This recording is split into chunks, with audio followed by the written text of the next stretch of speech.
Shalom, hari ini saya akan menyampaikan tentang mujizat kesembuhan. Mari kita berdoa dulu ya.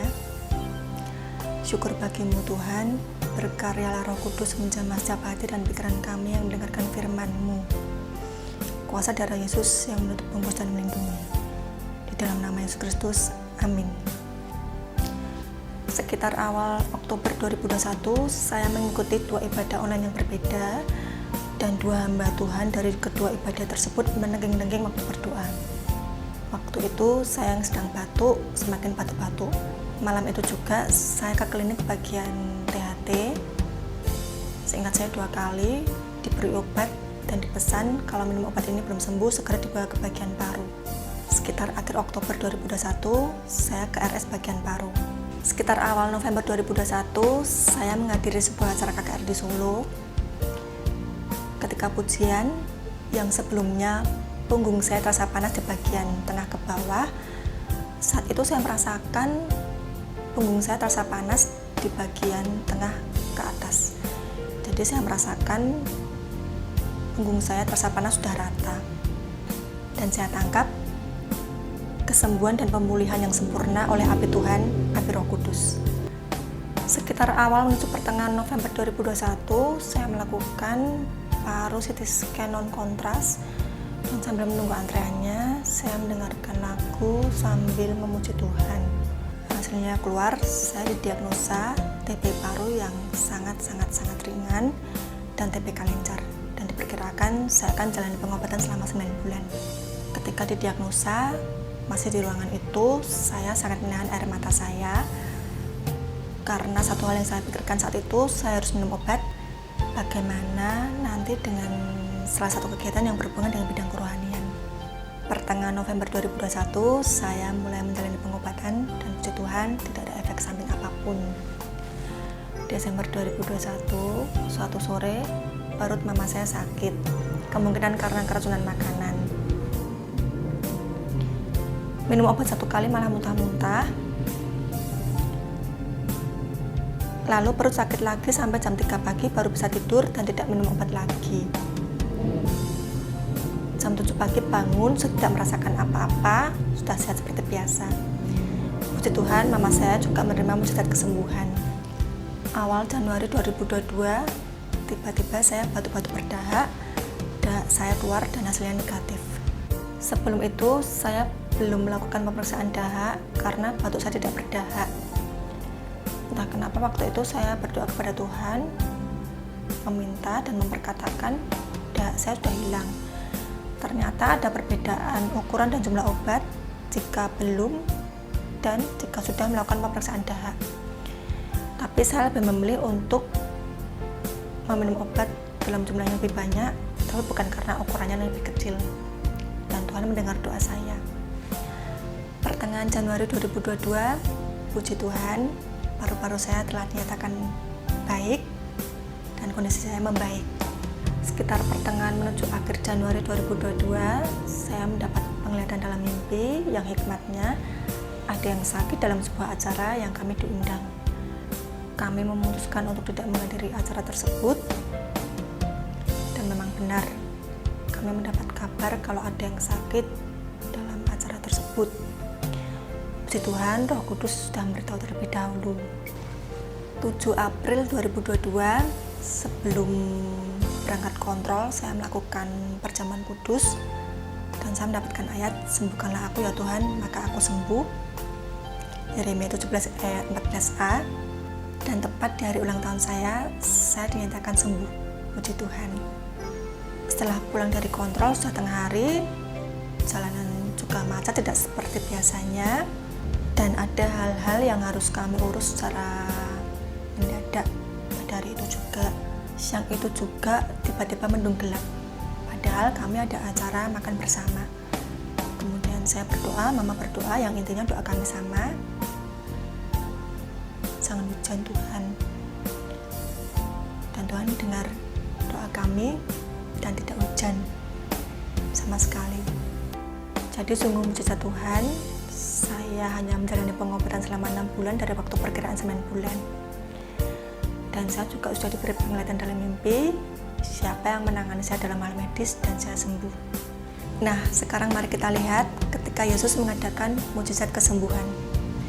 Ada dua hal ya. Yang pertama, diawali dari tergeraklah hatinya oleh belas kasihan.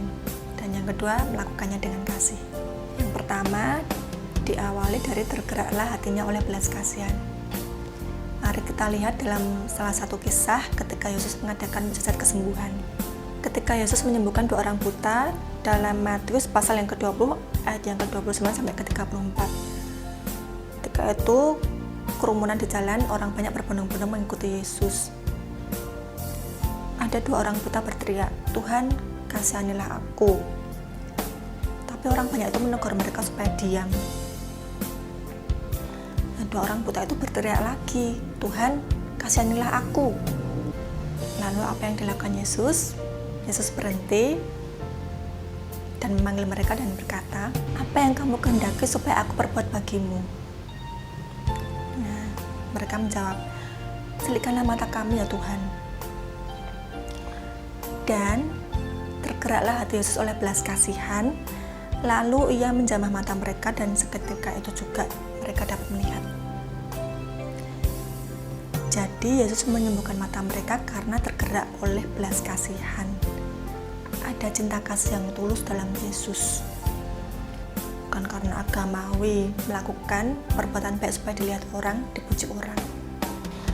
Nah, ketika orang banyak menolak kedua orang buta itu, Yesus tidak menolak mereka, tapi malah hati Yesus tergerak oleh belas kasihan. Di tengah kerumunan orang banyak, Yesus memilih berhenti dan menyembuhkan mereka. Yang kedua, melakukan dengan kasih. Kasih yang seperti apa? Kasih yang tidak angkuh, kasih yang tidak menghasut, kasih tidak terhasut, membela yang dikasihi, dan kasih itu penyayang. Tuhan itu penyayang. Yang pertama, kasih tidak angkuh. Dalam kisah Yesus menyembuhkan seorang kusta, dalam Markus pasal yang pertama, ayat yang ke-40 sampai yang ke-45, dan dalam kisah Yesus menyembuhkan seorang tuli, dalam Markus pasal yang ke-7, ayat yang ke-31 sampai ke-37. Dalam kisah tersebut, Yesus berpesan supaya jangan menceritakan kepada siapapun. Padahal Yesus memiliki kuasa untuk menyembuhkan. Bahkan ketika jubahnya atau ujung jubahnya disentuh oleh orang yang sakit, maka orang yang sakit itu disembuhkan. Yesus tidak angkuh, kasih tidak angkuh. Yang kedua, kasih tidak menghasut dan kasih tidak terhasut, membela yang dikasihi. Ketika Yesus membangkitkan anak Yairus dalam Markus 5 ayat yang ke-21 sampai ke-24 dan ayat yang ke-35 sampai 43, ketika itu orang banyak berbondong-bondong mengikuti Yesus, berdesak-desakan di dekat Yesus.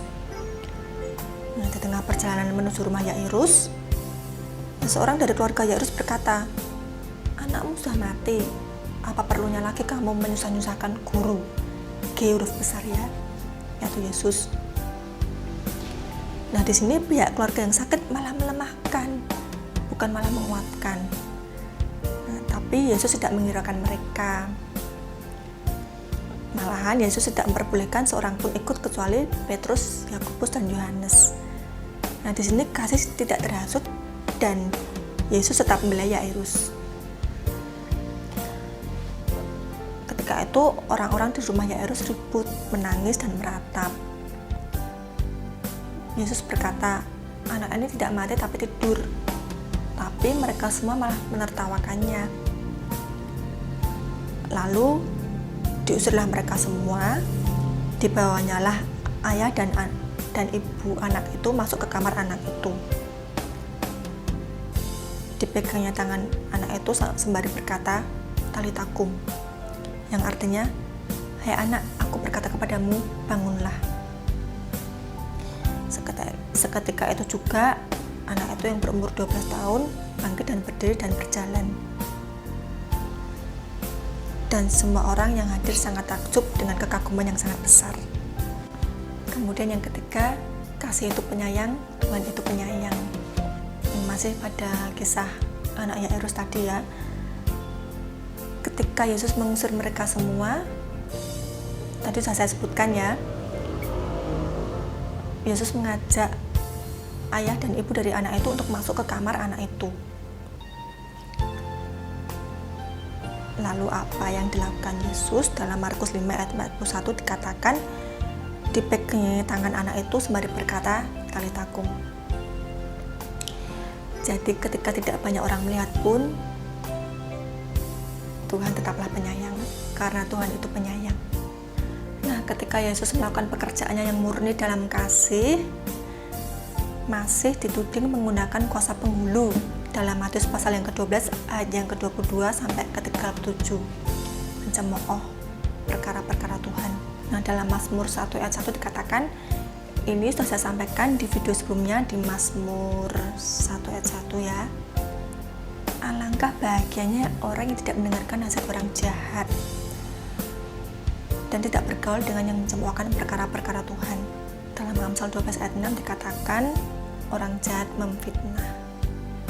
Kenapa dikatakan alangkah bahagianya yang tidak mendengarkan nasihat orang jahat dan tidak bergaul dengan orang yang mencemoohkan perkara-perkara Tuhan? Karena orang jahat, orang fasik adalah, dalam Mazmur 28 ayat 3, orang yang ramah dengan teman-temannya tetapi hatinya penuh dengan kejahatan. Yang kedua, orang yang membicarakan damai dengan sesamanya tapi jahat di dalam hatinya. Yang ketiga, orang yang bermulut manis padahal berniat jahat. Yang keempat, orang yang berbicara ramah tapi hatinya penuh dengan kebusukan. Jadi seperti dikatakan dalam Mazmur 5 ayat 10, perkataan mereka tidak ada yang jujur, tidak ada yang benar, tidak ada yang dapat dipercaya. Lidah mereka penuh dengan bujuk rayu untuk mencapai maksud mereka yang jahat. Saran-saran mereka menjerumuskan orang ke dalam dosa dan kematian. Kata-kata mereka manis memikat. Hati mereka penuh dengan rencana jahat dan batin mereka penuh dengan kebusukan. Maka dari itu firman Tuhan katakan, hindarilah sarang-sarang mereka. Nah, sarang-sarang berarti lebih dari satu ya. Dalam Amsal 4 ayat yang ke-15. Nah, sarang-sarang yang seperti apa? Yang mulutnya lebih licin daripada mentega dan perkataannya lebih lembut daripada minyak, tapi semua itu seperti pedang yang terhunus. Dalam Mazmur 55 ayat yang ke-21. Karena apa? Karena membenarkan orang fasik dan mempersalahkan orang benar, kedua-duanya adalah kekejian bagi Tuhan. Dalam Amsal pasal yang ke-17 ayat yang ke-15. Ketika Yesus dituding menggunakan kuasa penghulu oleh orang Farisi, Yesus mengetahui pikiran mereka dan berkata, siapa tidak bersama aku, ia melawan aku. Hai keturunan hewan budak, bagaimana kamu dapat mengucapkan hal-hal yang baik sedangkan kamu sendiri jahat? Hewan budak apa? Bisa dibaca sendiri ya. Memang Yesus dan Bar Yesus bersama kelihatannya, karena yang berlabel Bar Yesus ingin menyamai yang maha tinggi. Dapat juga mengadakan perbuatan-perbuatan ajaib. Serigala berbulu domba, dari luar halus padahal penumpah darah, ganas dan tidak segan-segan untuk menyerang. Seperti barangkan ya, ada yang asli, ada yang tiruan, serupa tapi tak sama.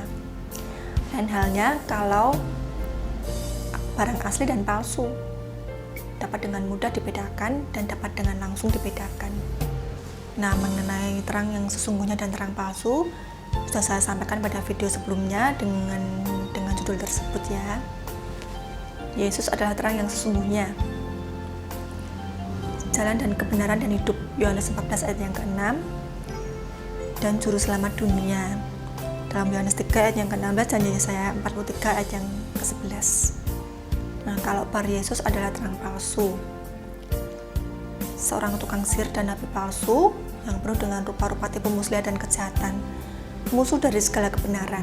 Dalam Kisah Para Rasul pasal yang ke-13 ayat yang ke-4 sampai ke-12. yang bisa juga mengadakan perbuatan-perbuatan ajaib dalam Wahyu pasal yang ke-16 ayat yang ke-13 sampai 14. Untuk apa? Untuk menyesatkan, dan sekiranya menyesatkan orang-orang pilihan juga. Dalam Matius pasal yang ke-24 ayat yang ke-24. Kita lihat dalam kisah Simon si tukang sihir ya. Simon si tukang sihir ini berlagak seolah-olah sangat penting dengan perbuatan sihirnya. Nah, orang-orang Samaria ditakjubkan dengan perbuatan sihirnya dan mengeluh-elukannya dan mengatakan orang ini adalah kuasa Tuhan yang terkenal sebagai kuasa besar, padahal itu kuasa palsu, sihir. Nah, saking takjubnya, besar kecil mengikuti dia. Jika suatu pohon kamu katakan baik, maka baik pula buahnya, demikian pula sebaliknya. Buah yang seperti apa? Kebaikan dan keadilan dan kebenaran. Kebaikan yang berdasarkan pada belas kasihan dan bukan karena ingin dipuji orang. Keadilan dengan berpihak pada yang benar dan tidak sewenang-wenang. Dan di mana ada kebenaran, di situ ada damai sejahtera. Mari kita berdoa. Terima kasih Yesus untuk firman-Mu. Roh Kudus tercurah, mukjizat terjadi. Diberkatilah Engkau dengan berlimpah-limpah. Di dalam nama Yesus Kristus, amin. Sekian video kali ini, Tuhan Yesus memberkati.